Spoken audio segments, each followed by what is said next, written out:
Hey, welcome to the First Issue Club. We're your weekly comic book podcast where, just like Sue Storm, we love a good read. It's great to be surrounded by like-minded individuals. Whether you're listening to us or you're sitting right across the room from me enjoying a Space Camper Cosmic IPA, ready to talk to your buds about all the ding-dang comics that you read this week. Does it get any better? Have you come up with a podcast and think of something cooler than, I want to talk about comic books with my friends?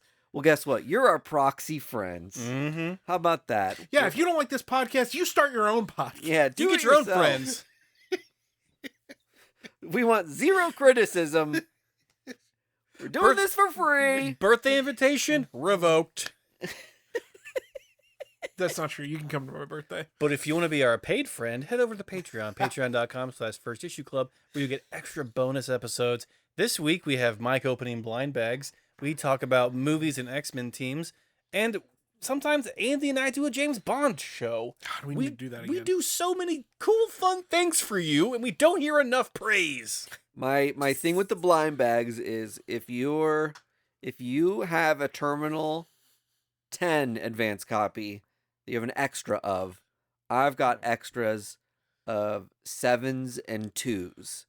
So I would love to work out a trade with somebody. This officially became the back page of Craigslist. Looking at you, Discord. Help a brother out if anybody's got doubles. I almost wonder if the further out the issue got, the rarer it was that it got put in the bags. Well, Because I feel like I know a lot of people who've opened 2s, a little less who have opened 7s, and Mhm. even less who've opened 10s.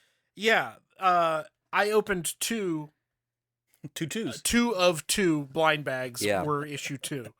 So not as ultra rare as the cover would lead you to believe. Yeah.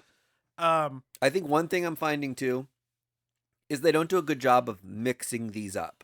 Yeah. That they're like, grab a stack of these, grab a stack of those, and it's another stack of those, and then throw them on top of each other and ship these guys out. Yeah. Because I bought the Queen in Black display box that had like 20 blind bags in it. Mm-hmm. Personal thing, wanted to do it for fun. If you think blind bags are really dumb, I agree with you half the time. I'm an idiot. I just wanted to spend the money and do something fun for myself. So I did that. But it is wild how many it was just like, you open 2 of the same one, 3 of the same one, 5 of the same one, and it's like they're not even mixed up. Yeah. So they're really just like coming off the rack and they're just like plopping them down. The display boxes, I kind of assumed, might have a little more evenly dispersed variety Mm-hmm. than off the rack, and that was definitely not the case. Sorry to hear that, buddy. But I still got, You got a cool case out of it.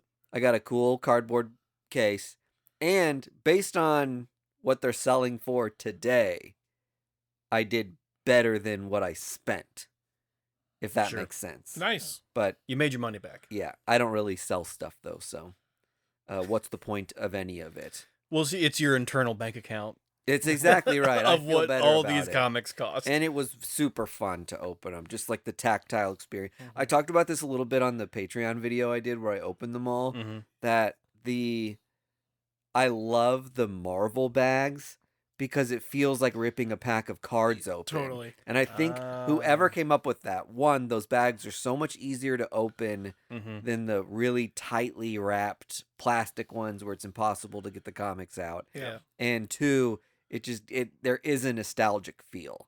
And it's the same thing that we get when you open up an old comic book or when new ones do retro throwbacks and they print things on newsprint.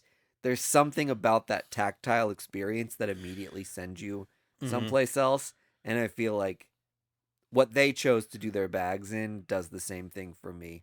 So it was like a nice serotonin hit every time I open one up. I'm addicted to the tonin. But I'm tooted off. You know what that else I'm toning, addicted baby. I know, will not say that. But you know what I have a good relationship with is Boulevard Space Camper Cosmic IPA. It's the best dang beer in the galaxy. It's my go-to IPA. It's got an incredible bouquet of hops. Everything in this beer is well balanced. In Kansas City, if you want an IPA, this is the one you get, hands down. Or you get out. You Or- get out of Kansas City. Right, then we ship you to Wichita. Is Space Camper the opposite of a blind bag, wherein You just know what you're going to get. You know you're getting a hit every time. That's right. I love that. Drinking a Space solved Camper it. is like finding Willy Wonka's golden ticket in every can. Every can. Drinking a Space Camper is like buying a dollar bin comic and then opening it up when you get home and it's signed inside. That's Oh, exactly God. what it's like. Perfect. Space Camper, Cosmic IPA. Thank you, Boulevard Brewing Company, for making First Issue Club possible. Yum yum, give me some down on my tum tum. Space Camper IPA. It's not a beer. It's a journey. Can we talk about real quick how a lot of people don't realize that pre 1990 conventions, creators signed inside of the book. Yeah. True. So if you have older comics, open them up. There actually might be signatures in there from creators that you would be shocked to find. Mm-hmm. Yep. I opened a Liberty Meadows #1, written on the inside, Frank Chow. How about it? Wow. I had this happen to me with a stack of American flag, all signed by Howard Chaykin. That's cool. Yeah. The Shake Man. The old perv. My funny Howard Schenken story when he was at Comic-Con the last Yeah. time. I had this boys cover that he did, Yeah. but he's not credited on the inside of the book as a cover artist at all. Oh, funny. Weird. So I walked up to him and I had an American flag and had him sign it. Yeah. And I was also like, I also have this boys cover that I'm pretty sure is you. And he was like, yeah, that's me. And I was like, oh, you should call somebody at Dynamite because you're not credited on this book. Yeah. He goes, Weird. yeah, that tracks. Yeah, There you go. that's pretty much what he did. He was like, okay. What are you going to do? He was a good sport about it. Yeah, Man. fun guy. Shank Man. Everyone should read American Flag at least once. Very fun. It is bombastic and over the top and definitely ahead of its time. Yeah. Howard Shankin, did he do Satellite Sam too? No, that was Matt Fraction. Matt well, no, Fraction. he did do that with Matt Fraction. Okay. He did the art, didn't he? Yeah, I think so, because I think he's attached to it in one way or the Yeah. other. Matt Fraction wrote it, I know for he sure. has his name attached. Well, better than that one What cover. are we, that... the Hollywood Report? Jesus. F. We already know how the rest of the episode's going to go. Any comic book news, fellas? Oh, boy. We have some superhero castings for the X-Men. We do. So they are starting to slow drip that out. Mm-hmm. So get ready for all that stuff. That leads me to believe that there's going to be bigger ramifications in Doomsday than I am previously willing to admit. Here's what I think is happening. I think that they were worried, potentially, over at Disney, that The House of Mouse. the ship has sailed to some extent on the Marvel movies. And this past weekend proved that people are still very excited about this if you do it with the right people and right characters and of the right quality. Yeah, what was it? 1.6 billion already for Spider-Man? Crazy Already? amount of money. That is bonkers. Crazy amount of money. Yep. So my conspiracy theory brain is like they are trying to keep the tide of excitement from this Sure. daisy chained until the next Marvel movie comes out, where they're just gonna announce a little bit of like, here's another casting thing, so it just stays as a continuous moment in our mind. Right. Oh, I loved Spider-Man so much, and it made me feel like I did when I went to the Marvel movies of yore. Now You got to keep that all the way up through December for Doomsday. now you got to keep that up to December and get people to actually go to Doomsday. That Doomsday, I think, embodies a little bit of what people are complaining about. Yes. That they don't like the big mash 'em up things. Yes. And this moment, I don't agree or disagree, but to me, it doesn't necessarily feel earned the way that Endgame did. I agree. that was really felt like it was building to something, Mhm. and this feels like a random moment in time where it's like, let's throw everybody back together and do a new story. I feel like Doomsday feels like the start of the next. I think that's Yeah. what they're trying to Maybe really that's right. initiate. That's the vibe Yeah. that I get. Is like this, we're- yeah, because this is the for real bookend yeah, for these heroes and the actors, I think. Yeah. But exciting with stuff though. getting back to the X-Men castings, we have our Emma Frost character Samara Weaving, and our Cyclops character. the guy. I think he's know. from some sexy show that people really loved. I can't think Oh, of it right there's gonna be like a young Cyclops. now. They're all young. Yeah. Oh, he is- really? He is smoldering hot. Yeah. Okay, but from the Doomsday trailer, But from. we already know James Marsden is gonna be back. Well, yep, yes. So are we? All of those, and like Rebecca Romaine is playing Mystique. Yeah. Presumably Kelsey Grammer is going to come back as Beast. Like, So we're gonna have two worlds. The 616 has their own mutants, and then we're also Yep. gonna have Fox's mutants crammed in. that's correct. The 616 mutants are gonna be younger. That's correct. Got it. So yeah, the Cyclops is Kit Connor from Heartstopper. Never heard of him. It was a very steamy show. Okay. This guy is a fucking smoke show. I mean, he They're- is Bro, gorgeous. all the castings, let's be real, very steamy. Yeah. Steamy castings for the X-Men. And More so- like Sex Men. Oh, Oh, brand it. And so what I'm thinking, here's what's going to really come down to me. Those two castings, Yeah. fine. But those two castings could be weak no matter what. I want to see who Xavier and Magneto are. Those are going to be the two big, because those are going to supposed to be the linchpins of this new team. Sure. We need to make sure that they have the gravitas and the ability to like kind of command the screen, because I feel like they're going to be a main focal point of these movies going forward Tough act to follow. with the perfect castings. Well, with just the Xaviers and Magnetos that we've gotten in the past. Yes. They've really knocked it out of the park. yeah. Yep. I don't want a Chuck starting the school kind of origin story thing to happen. I don't know. What about you guys? Are you thinking like, The school has to happen. yeah, What I think, so it's already more or less been confirmed since we're getting Emma Frost, because the castings that have been confirmed so far are Cyclops, Beast, Jean Grey, Emma Frost, and Who's Beast? I don't know. They announced him at the same time as Samara Weaving, but it got overshadowed because of Mommy. Jesus Christ. Go on. But so what I think they're doing is like mixing the original squad with the people that ever like. There's no way Wolverine's not going to be in this movie, Yeah. right? You can't make an X-Men movie without Wolverine. uh-huh. What I would love to see them do is some sort of adaptation of Deadly Genesis. Mm-hmm. Like you have an existing team Yep.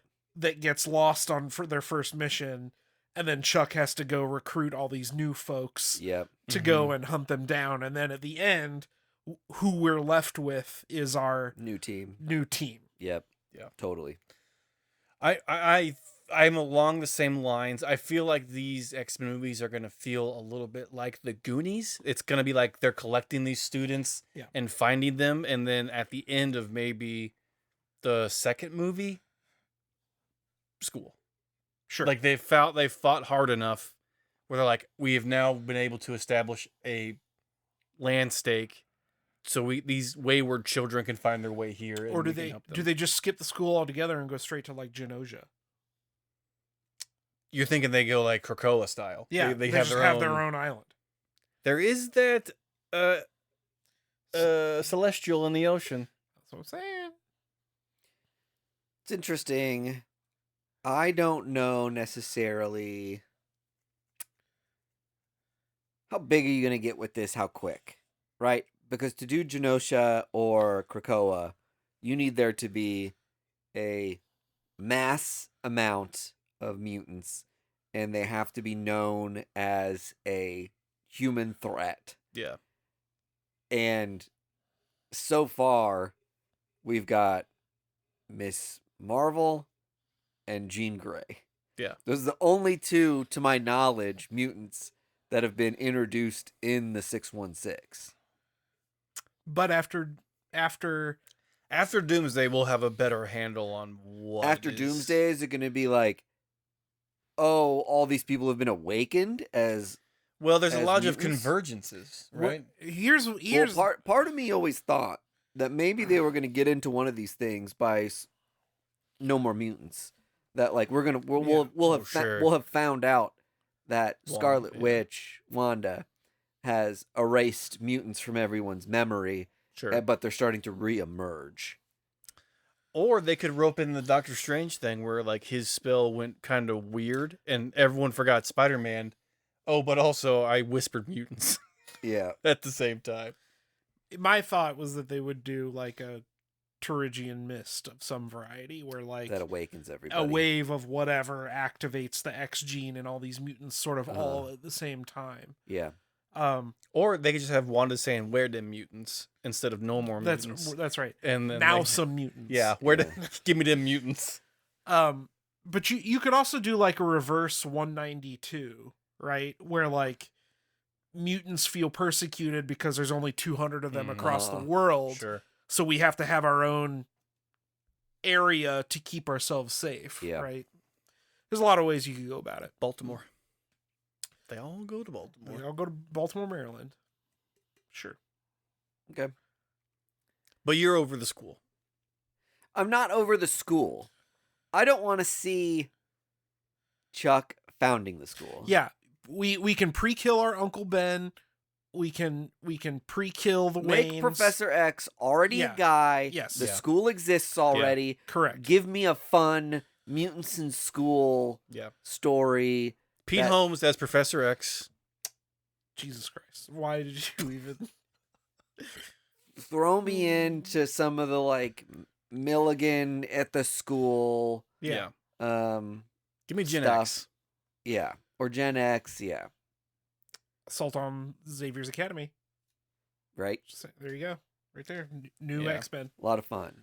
We want to see Glob. We want to see Quentin. I we want to see Armor. All these guys getting up to no good. Yeah. All these new young mutants at the school would be such a fun Stepford Cuckoos movie. The Cuckoos. I mean, the Cuckoos. The Cuckoos? With Emma Frost being cast, the Cuckoos have now skyrocketed to potentially being in a movie. Isn't there one of these actresses who has like a young counterpart that like looks like her and gets cast in a lot of movies? It's not Samara Weaving though, is it? It's Allison Janney and Kristen Wiig. No. I don't know. What's her place? Barbie has a lookalike. Oh, Margot Robbie. Margot Robbie and the girl who was cast as Emma Frost. And Samara Weaving. And Samara Weaving. Samara Weaving. Are they the two? They look damn near the same. So maybe we find out Samara's a cuckoo. And Margot Robbie. And Margot Robbie is the actual Emma Frost. That would be amazing. That would be dope. An awesome red herring. 4 more you would, Samara yeah, you would have out. 4 Samara Weavings. We kill her. God. Have you been reading my dream journal? Yeah, seriously. Okay. Who do you have to...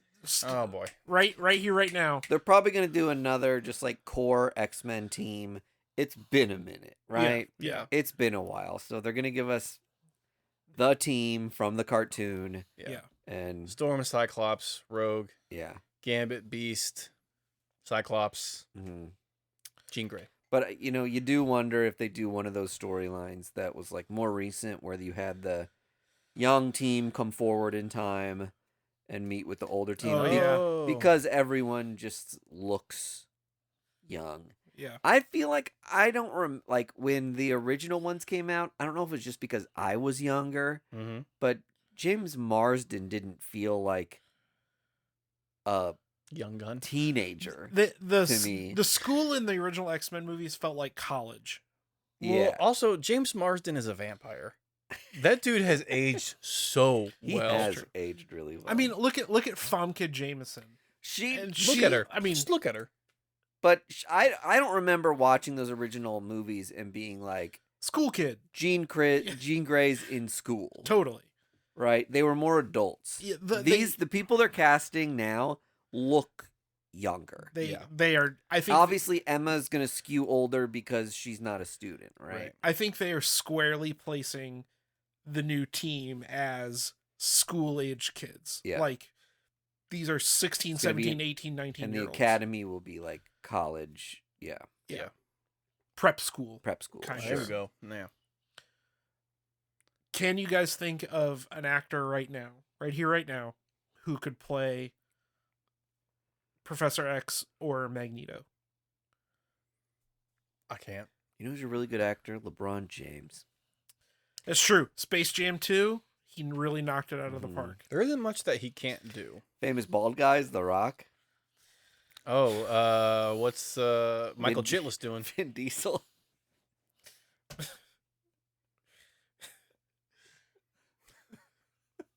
Fast X Men. Who's the guy from Fast X-Men. According to Jim?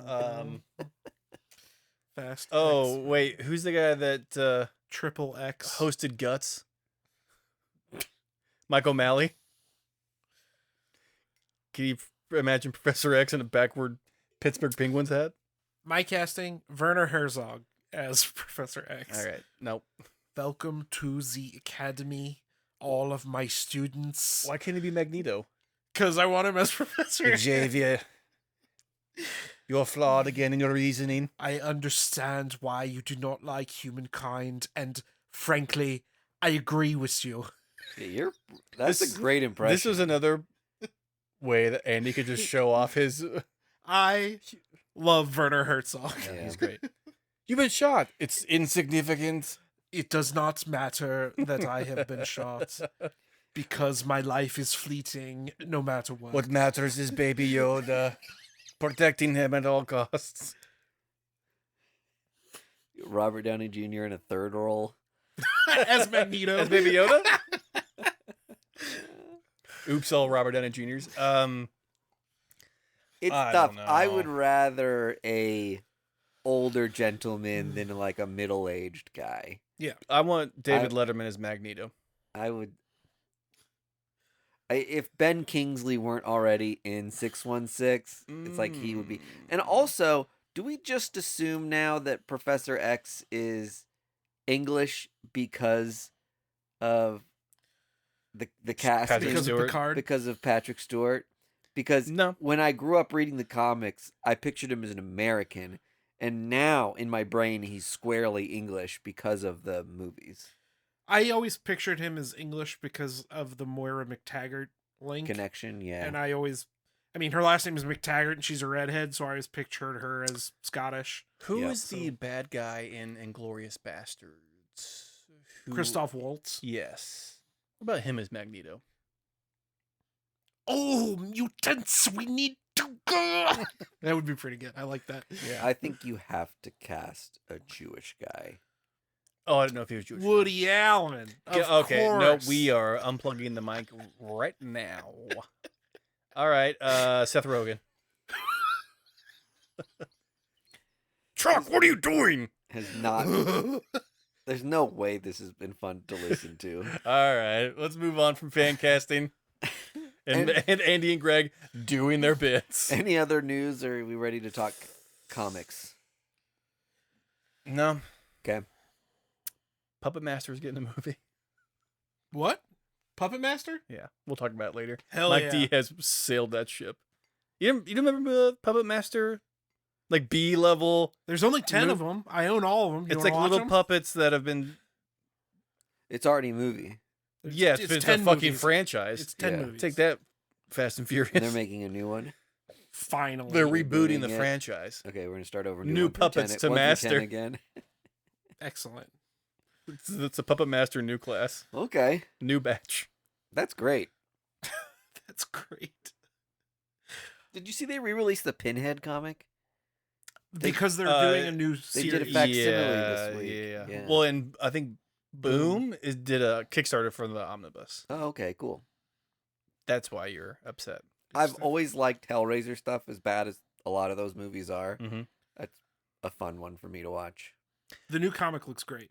Does it? And I think Teenie Howard is writing it. Mm. Oh, hell yes. I hope it plays with the idea that pleasure is pain. Have they? They've never done that before, It right? seems like maybe a theme that might come up. I don't Yeah. know. I just want to see Sunglasses Guy. Mm-hmm. I want CD Head. Butterbean, CD head, Butterbean. Is Butterbean okay? Chatterbox.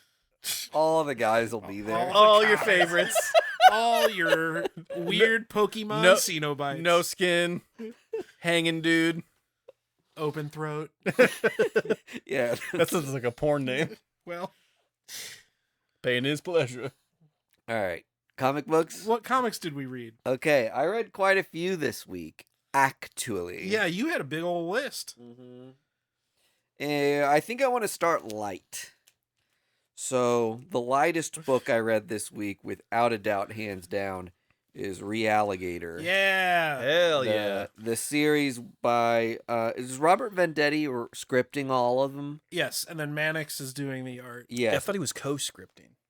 Like Probably. that they were working together, and he kind of like Brockton McKinney is also credited here. So I don't know what they did, but the art's definitely Mannix. This series is on Bad Idea. mm-hmm. It feels like a zine. It's a very lightweight comic. You read through it in a minute. Over the top graphics, but the shtick here is that they're taking horror movie titles and doing a pun on it and saying, "What if it was this?" So this is like Reanimator, but with Realligator.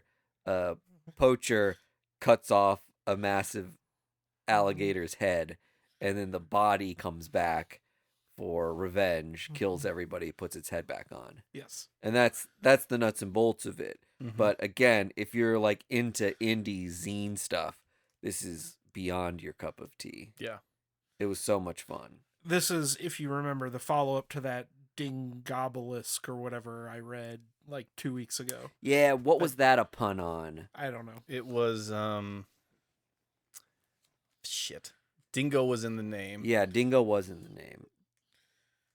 Dingo was its name-o. Oh boy. But anyway, like it's a new series they're doing wherein they tackle different types of like kaiju and Dingoliath. Dingoliath. Yeah. And this is another case of when Bad Idea allows comic book shops to sell their stuff. Great things get out, and like we can give them their kudos without having to sell bits of string to a witch in a mailbox to get a comic book. How do we feel about, we had a weird feelings a while back about Bad Ideas newsprint. I like it for this kind For of... this kind of stuff, Yeah, perfect. it suits it. Yep. But when you have something that's like heavily digitally colored, sometimes it gets a little muddy. Yeah, I'm glad they made the decision to not go with newsprint for something like Megalith. Yeah. And they went with like traditional glossy pages. But Yeah. the newsprint is great for this, like you said, a zine style book. Dingoliath. And I am so excited for this to continue. I hope they do one of these a month of just these weird monsters. Yeah, I would buy one a month. I love Mannix. Yeah. If you're not familiar with him, Google their work. The variant covers are hilarious. They're so good. Yeah. It's like, I mean, his art style is like Rick and Morty, yes, but- yeah, quite a bit. but more comic-y. Yep. Super jail. I got Mary Jane Face It Tiger, which is a one shot that is meant to celebrate the 60th anniversary of Mary Jane. She's been around for 60 years. And she looks great. Yeah, she what a looks cougar. great doing it. It is anthology style, so you just have 4 different creators, teams of creators, doing 4 different stories in this. In the solicits, it promised that like the last story was gonna take MJ in like a bold new direction, or it was gonna do some like lore drop or something. And so I was really excited to read this as a big Spider-Man fan. And that was not necessarily the case. She So- dyed her hair blonde. It was just kind of like, here's a villain introduction that like, and normal stuff that I don't know, kind of Let down. let down for me for how much they amped it up. But there was a sweet story where they showed 60-year-old MJ after Peter had passed, Oh. and but it was very like it let her have like a sentimental walk down memory lane and talk about the time they spent together and all this stuff. So it was a great device for revisiting the past. And it dropped some that particular story dropped a little tidbit about Peter that was kind of like new information. Oh? So that was kind of fun. I guess. Do you want me to spoil it? ED. Oh, jeez. Communication with spiders. Oh. Oh, so Part he of was the package. gossiping with the Black Widows. A little bit Ant-Man-esque in Interesting. the ability to have some sort of comms with spiders. So kind of a Charlotte's Web thing happening. Some pig. Why are they writing some pig in every room? Guys, stop, please. You're getting me in trouble. That's just Peter's sense of humor. So wait a minute. Did he die in battle or something? Because 60 seems a little young for Spider-Man to kick the bucket. I think he maybe died in his 40s. He's still Spider-Manning and sent MJ away to protect her, and so they didn't get to spend some of their like golden years Yeah. together, and he passes away during that. Weird. But that one in particular was a very sweet story. Sounds almost like a continuation of like Spider-Man Blue. Sure, yes. Yeah, very much in that vein. This is also one last thing I'll say about this quickly is that all of these my dog's freaking out. All of these stories hinged on Mary Jane's and Peter's relationship, right? And they won't give us that in the comic books. But when they're celebrating Mary Jane as this archetype of a person in comic books and what she is and what she's meant, all she boils down to is a counterpart to Spider-Man. Right. And that was also kind of disappointing to me. If any comic should pass the Bechdel test, it should be this one. I think so. And I would have at least to me, it's like, just give us the Mary Jane Peter Parker relationship back. Like, what are we doing? Yeah. If it's the 60-year anniversary and this is all there is to say about this character, then why does she exist if they're not together? Yeah. If that's not all that's to say about this character, then do something else with it during the celebration of it. Yeah. If we're going to treat her as like a strong, independent woman that doesn't need man. doesn't just exist as an accessory of a man, then give us that in the celebration of this character. So I was a little frustrated at that. Is she still Venom? She is still Venom. No, when she's 60. When she's 60? Oh, no. So Then Venom what's the died point? too. All these men leave Mary Jane. I wouldn't be surprised if they did have some like OGs working on these anthology stories. Mhm. I wouldn't be surprised if some of them didn't even know that Mary Jane was Venom at the moment. Yeah. God, I mean, Or Chris or Claremont would heartily have a fucking heart attack. Yeah, heartily disagreed with it. Yeah. She's what? I read Chachu. Oh, that's the new book by on Image. Miss Marvel. Yeah, Miss Marvel, or the lady who played Miss Marvel, Iman Vellani, Yeah. I think is her name. Got it in one. She's been writing the Miss Marvel comics at Marvel for a minute now, and they're great. Yeah. And this is her first indie comic. And it might be, I think she also may have had co-writers at Marvel, and this is her I'm at least confident that she doesn't have a co-writer. I know on for this sure one. Marvel stuff was in co-writing capacity. Okay, yeah. Still great though. So this follows a young woman who has kind of a long lost uncle, and he pops up because he marries a celebrity. So he pops up in the news, and he's trying to like avoid his family and his past. And she goes to find him, because now she knows where he is because he's been in tabloids. and in finding him, she ends up in the middle of some like drama between um this guy and his new celebrity wife who is on the run. And it was great. Oh, It was, I mean, the pacing was great.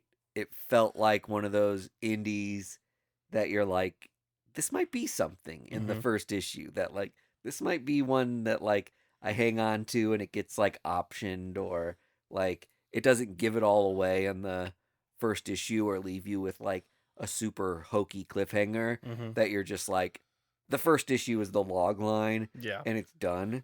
Like, I think she's really got a sense for storytelling and comic book writing, and it's so cool that she's so young and has so many comics under her belt at this point that are all like of a certain quality, and now is like just getting into independent comic books that again are good, stand on their own. Like, I'm excited for her career should she continue doing this. Yeah.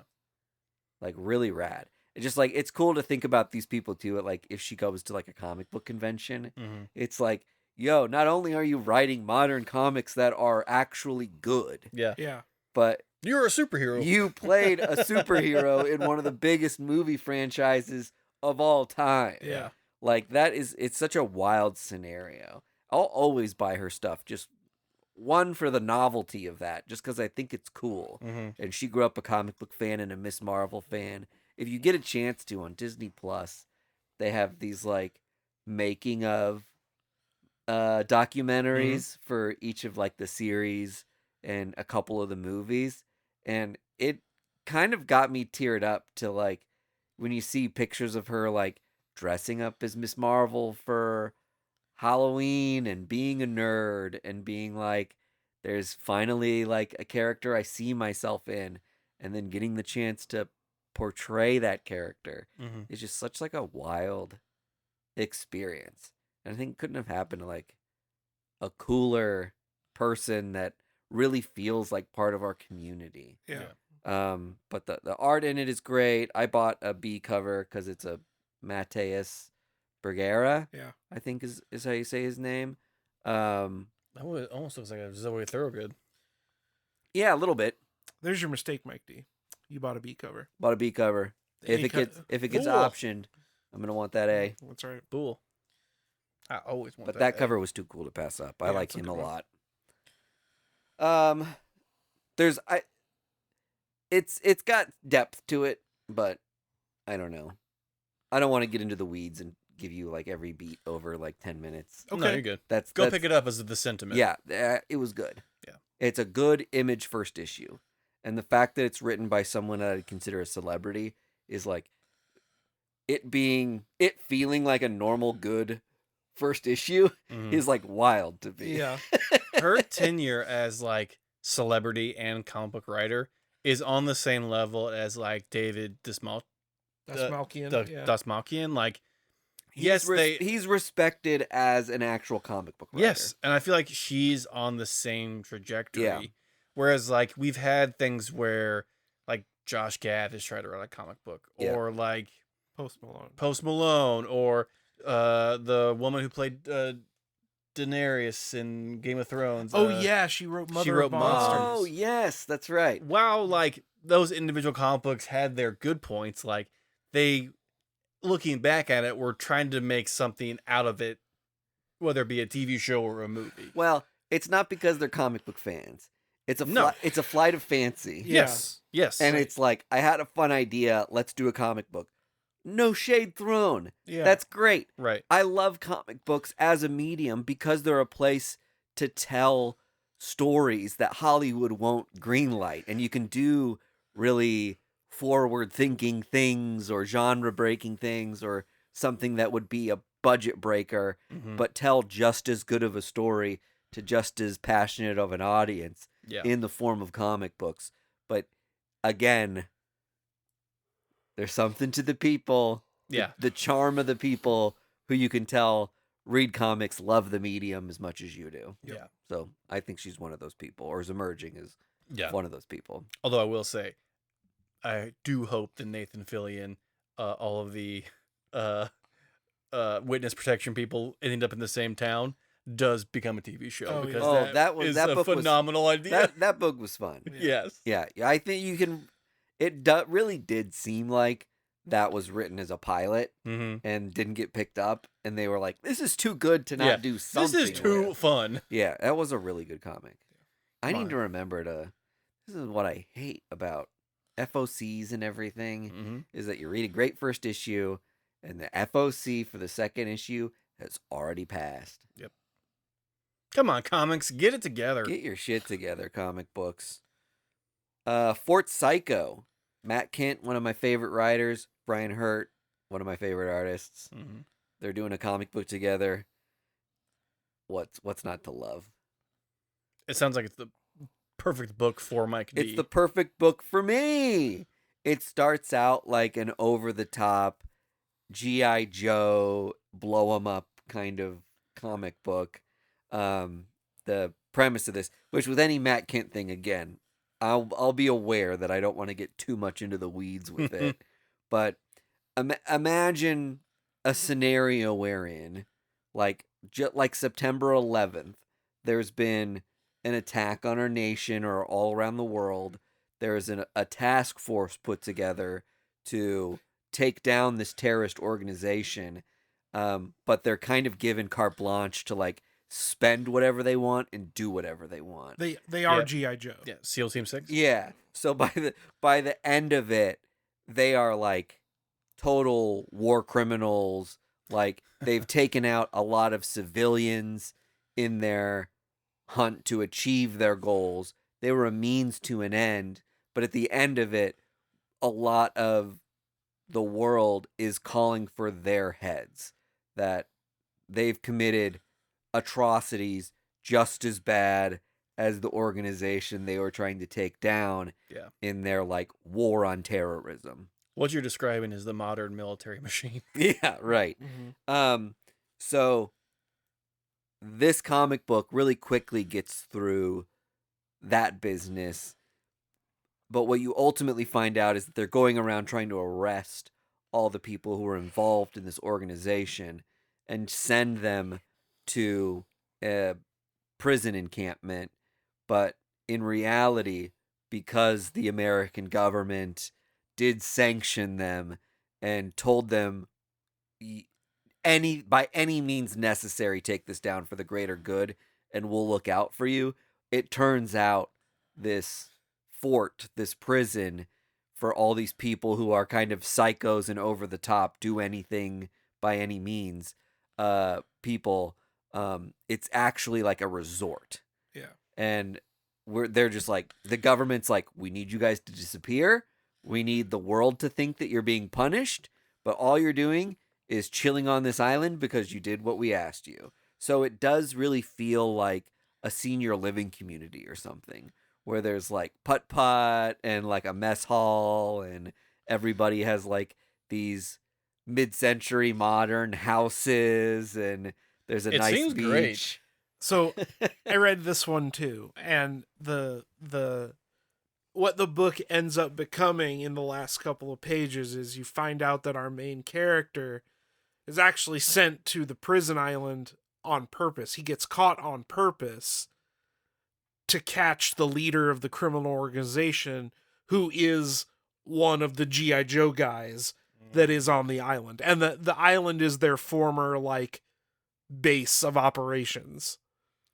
Yeah, is that right? Yeah. Is that what it was? They like that was like their headquarters that they turned into this resort. Yeah. But But they just like sanctioned the yeah, captured fortress and turned it into and turned it something in this okay. resort. Yeah. And the You find out the big bad, who was supposed to have died and resolved this conflict, right. might have actually survived, blended in to this G.I. Joe group, and is living scot-free on this island. Right. And so he's suspecting everybody on the island now of potentially being the big bad from the terrorist organization.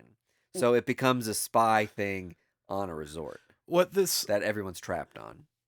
reminded me of, and I think if you asked Matt Such Kint, a good he would premise. probably agree. Did you guys ever see that old British show, The Prisoner? No.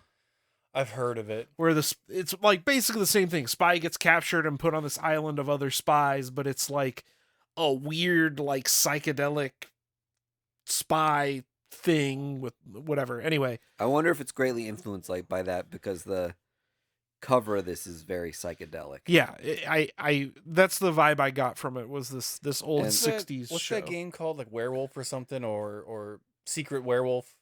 Oh yeah, yeah. It's kind of what this is. Yes. It's a thinking game, strategy game of like you are interrogating and interviewing random people in a group, trying to decipher who the secret werewolf is. Yeah. What I liked about this was Matt Kint is great. Yeah. I'm not gonna no Kint slander on this podcast, but sometimes his first issues get too heavy. There's too, like, the concept is too much to be introduced over the course of like 28 pages or whatever. He's a very smart guy. He has Yes. very grand ideas. Yes. Yeah. But this didn't have that issue. It felt light and snappy. Yeah, it does. Even though like we've now been talking about it for like 10 minutes yeah. and gone Trying to explain all the concept and yeah. Yeah, but like the concept is introduced very easily and you learn all this stuff as Packaged in like America fuck yeah kind of packaging. Right, yeah. right. Mhm. But like the characters are introduced organically as the story progresses and you learn this stuff sort of drip fed over the course of the issue. Yeah. So it flowed really well. I really like this issue too. So Yeah. I'm excited about this. I felt the same way about this that I felt the first time I read Department H. Yeah. Oh, yeah. Cool. So it's good stuff. Matt Kint fans are eating right now. We've got a new I mean, mind he's- management. Yeah, he's and- been and throwing this- out stuff left and right. He's this year. writing Olympus Saga right now. Yeah, that other bad idea book. Mhm. That's right. All right. Smart Division I read this one too. on Dark Horse was another one. Do you want to? I've been talking too much. Do you want me to take it or? So what is this? This is I can. I think I've got like a capsule. you've got size You've got an elevator synopsis pitch in my for it. brain. Yeah, go for it. A FBI vendor, a vendor that works for the FBI, Mhm. is creating an AI to solve problems. And in order to do so, they hire a woman who creates an AI to formulate crimes. Okay. And so they're training against each other. Well, eventually, the AI that creates crimes is like creating the perfect crimes. It's like creating all these like bulletproof, unsolvable crimes. And she gets murdered and before she's able to hand over the application. They're trying to get her to hand it over. It's too Mhm. dangerous. Mm-hmm. And she gets killed. She has not handed it over. So the program's out there somewhere. And we've got a couple of FBI agents that have just been put on the case of her death and are trying to figure out who killed her and why and where this application is out in the wild. Yes, that is a great way to like summarize this plot. Yeah. It reads, however, more like an episode of the X-Files. Totally. That's the vibe I got It's from like, this. yeah, like Law and Order mixed with the X-Files. Yeah. Oh, Yes. You Craig. Oh my. Oh yes. yeah. Okay, I'm in. you get this like Dun dun. grizzled veteran, jaded FBI agent Yeah. who's this curmudgeon and he thinks the system is rigged and nobody can win and everything sucks. And he gets paired to solve this case of this murdered Mhm. AI lady with this Gen Z agent who will do anything to solve the case and Always dabbing. breaks the rules and all this stuff. Always. Nobody saw that, but Andy, he's like this guy who, and then Andy went to cough in his elbow. Always It dabbing. did look like you were doing a dab. And I dab. That's like so dead now. What was No, the it's last not. time you saw somebody dab? Do your Like kids 5 do it? seconds This ago. morning. Really? When Your the kids do it? Kids love it. I thought it was like totally done. I in was between like, their 6s and 7s. yeah. They are dabbing. Okay, how about it? It's like the peace sign. It's never gonna go out of style because it annoys parents. All right, sorry, Andy. So you get this Good dynamic between these two dynamic characters. between the two characters. Yeah. That was the That was the point. You're trying to make. One of the really fun parts of this is that she hooks up with the guy yeah. in order to find the right like evidence to bust him. Yeah, that's how we're introduced to Yeah, her. we're introduced to her with she's like being held at gunpoint by this guy, and she's like, killing an FBI agent's gonna give you 25 years in life, prison, yeah, like at least. And he's just like, FBI agent. Yeah. And yeah, again, she'll do anything. She doesn't give a fuck. She's very punk rock. She's got one side of her head shaven. Yeah. Like she's a hip dark chick. That's the calling card of the punk rocker. Mm-hmm. She's kind of a techie. I would say yeah, she's not like your annoying analog for Man in the Chair on those like like Criminal Minds has like the nerdy goth lady. Oh, I'm aware. So do many shows. She doesn't feel like that. Yeah. Yeah. The She one feels more like to your X-Files point, Scully. Oh, I thought he was the Scully. She felt like the Mulder. Or yeah, maybe she's But- more the Mulder. Yeah. But 601, I guess. Yeah. Yeah, so there's a great dynamic between these two characters solving this case that seems fairly deep. The one Does point she want to believe or does she not want to believe? she wants to believe. She wants to so believe. he's the Mulder. he's the Okay, jaded one, yeah. right? The AI that she was making creates the impossible to solve crimes. Yeah. It's called Moriarty with AI, AI. in the middle. More funny. AIRT. Good Sherlock Holmes Yeah. joke. Mhm. So I thought that was really clever. Yep. But I'm jazzed about this book. I was very Yeah. excited about it. It's Zach Kaplan who writes a hell of a sci-fi story. Yeah. So I pick up all of his comics. Zach Kaplan's been on a heater the last Yeah. few years, just cranking out good I met books. him at LA Comic-Con. He's a guy who's very passionate about his storybooks. We're on his email list. He emails us. How about that? Amongst other folks, not just personally us. You But should reply and be like, "This comic was good." he goes, yeah, I know. Oh, okay. I'm aware. Okay. Did Thanks. you get the Moriarty joke? He goes, yeah, Zach, we got Yeah, it. we saw it. Couldn't decide if I wanted to put periods between the A and the I or What do you think? Give me If your you listen take. to the podcast, you would know, Zach. This has been a huge debate around the office. Do you put the periods in the AI or not? I don't think about AI enough to really care. You should put the periods because otherwise it just looks like you're talking about a guy named Al. The I does look like an L.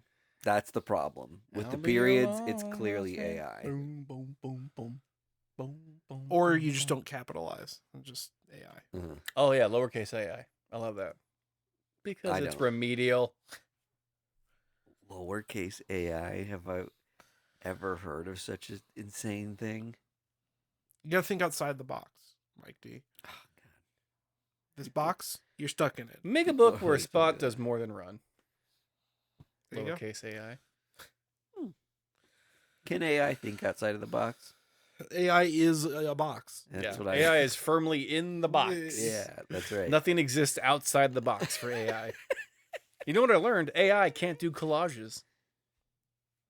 Can't do collages. What do you mean? Like it can't. Make a picture out of pictures. Yeah.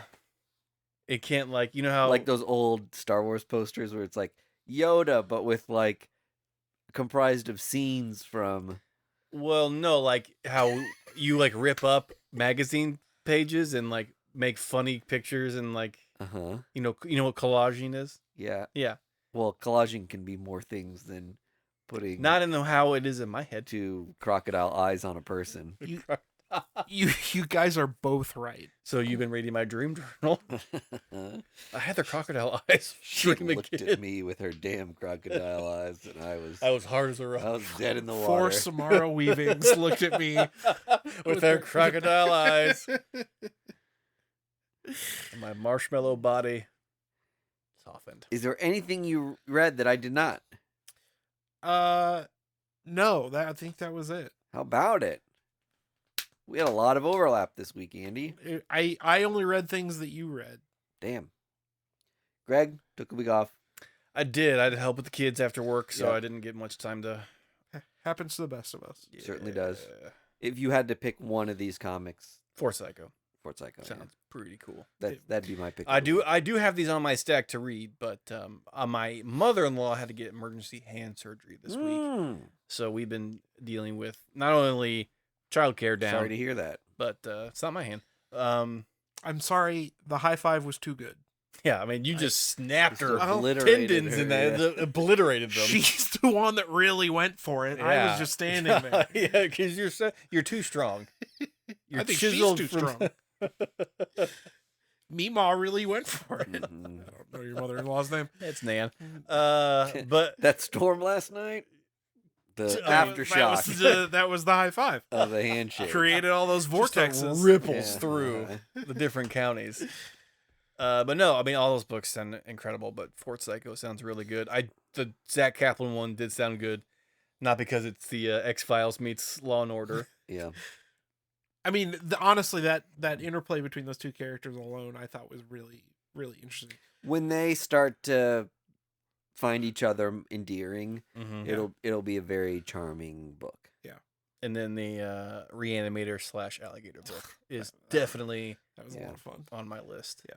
I'm actually sad to hear about the Mary Jane book being a bit of a letdown for a Yeah. legacy character that honestly does get treated as like An accessory. an too accessory. often, yeah. Like, and it's even in her own book now, it's just like they're trying to find a spot for her, and it's just like this character's been around for 60 years. Yeah. How have you not hashed out what they're about? Mm-hmm.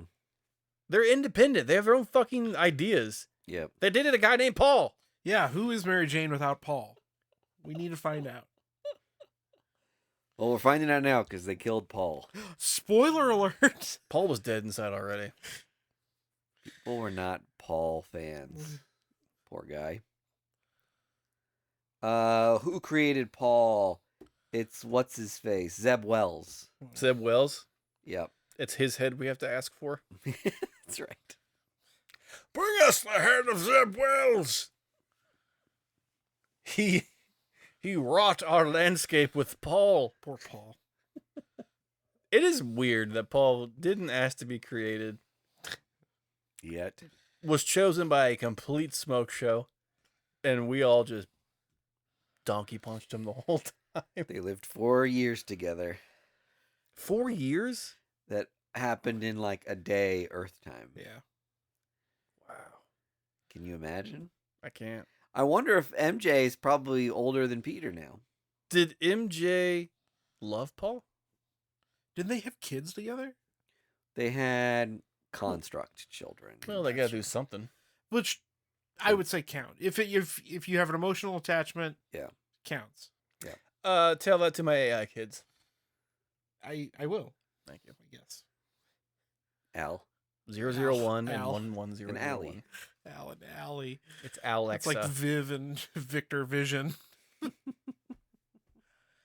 Man, why can't we make that a show? It is Vision Quest coming up. Yeah, Oh, is Vision Quest going to be Dropping in October. it is. I don't know if it's going to be the Vision. the Tom King Visions? Yeah. No. I don't- I No. don't It's would white. have It's, to call that it's the called Vision Visions. Quest. It seemed like We were headed there. we were headed there Mm-hmm. completely Mm-hmm. based on what all the sitcom plays that Vision Quest did. Not Vision Quest, WandaVision. Hot take.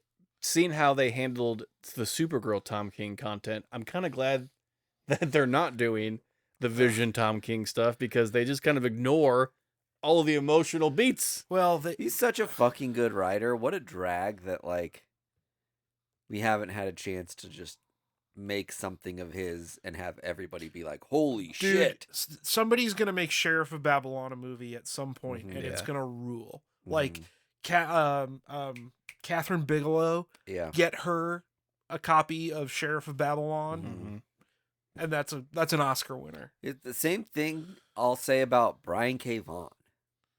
Yeah. That Dude, his, that Why the Last Man TV series was so good. but it didn't take off. No, No. it didn't. It Such a was also drag. very expensive to make. Yeah. Yeah.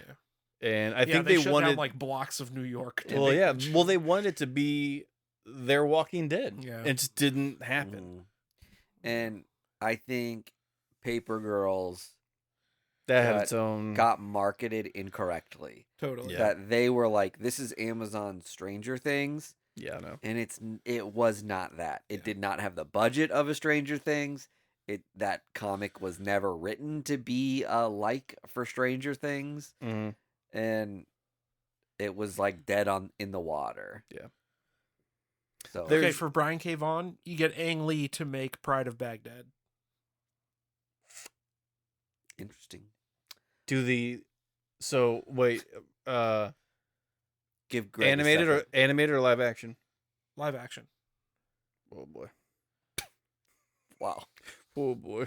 You're saying live You make action it, for that? You make it look like the Lion You King. make it. You do puppets. You do full yeah, on. yeah, you do stop motion. I did love Pride of Baghdad, and I feel like That book slaps. that'd be a really good. I think that could be a really interesting book if you did like a kind of like Persepolis kind of take on Oh it. yeah. Like Like a rotoscope thing. yeah, like Yeah. kind of like unique art style and like kind of incorporate the cultural references and styles of the Iraqi culture, and I think that'd be phenomenal. Yeah, it would be. Anyway, did you ever read that? Persepolis? Pride of Baghdad. No. It's good. It's very Sorry. breezy. heartbreaking Very breezy. Didn't read it. Look at this guy. and based on a true story. Kind of. The book says with liberty. Yeah, well, sure, but Yeah, lions don't really talk. Oh, well, never mind. I got the fourth. Wait, do lions talk to you? Yeah. Okay. I got the fourth deluxe saga like a month or so ago. Ooh, And I yeah. still haven't cracked it open. I'm still trying to catch up on floppies. I had a month or two at work where I was just like working nonstop. Yeah. And it has thrown off my comic book reading for the rest of the year. Yep. So Brutal. I feel you. I have over 100 comics to like read right now. I recently did a reread of Saga. It is It's freaking so good. wild I'm- how good it is. I kind of want to start it over again to It'll take you a weekend. get through to get to the fourth volume, but the fourth volume is also a great place to take a hiatus because they're like years apart. Yes. So I saw you got Why the Last Man too. That's yeah, I've got a couple copies to give back to you, Greg. That I'll say this: Why the Last Man was such a popular graphic novel Mhm. that if you haven't read it, you can get eBay library copies for like $5 of the deluxe edition. And Yeah. Greg, Yeah. Those were. Oh, they're over there. those I'll grab 'em. deluxe editions are the way to read that book. Yeah. So those two closest to you are the ones I don't need. I already have all 6. Oh, you do? Okay. Yeah. So, like, if anyone's wondering, these things are. I think the most I paid was $8 Yeah. on eBay, It's crazy. and they are gigantic. yeah. And again, Image does the deluxe editions better than anybody. I love them. They're just the right size. I really like the Dark Horse Library editions. Yeah. They're like they're not quite 11 by 17, but they're like in that same aspect Mhm. ratio. Yep. That's my preferred reading. They don't do. Hmm. You don't get a lot of story. Yeah, They're like half the size, maybe, of the deluxes. About the size of a trade, maybe. A What, for the library editions? For the library editions? No, they're huge. They're Are bigger. they really thick? There's just a Oh. whole bunch of back material, like those Hellboy. Okay. And they're a little taller. Like the format's actually kind of elongated as Yeah. well. I need to go to the comic shop and look at one of them. I'll let you borrow my Hellboy in Hell. It's the library edition. Oh, that'd be cool. Let me finish. Why Come the Last visit. Man Come first. visit the Lichtai Library. He's only got 100 floppies to read, so. Making my way through comics. Reading fast. Can we go home Pages now? pass. Beady beady beady boo. Bye, everyone. First Issue Club podcast is brought to you by Boulevard Brewing Company, the people responsible for our favorite drinks, the Space Camper Cosmic IPA family of beers. Our show is edited and produced by our hosts Mike DeStacy, Greg Lichtig, and Andy Vargas. You can find us on social media at First Issue Club, and you can join the supporters who keep our humble podcast going on our Patreon at patreon.com/firstissueclub.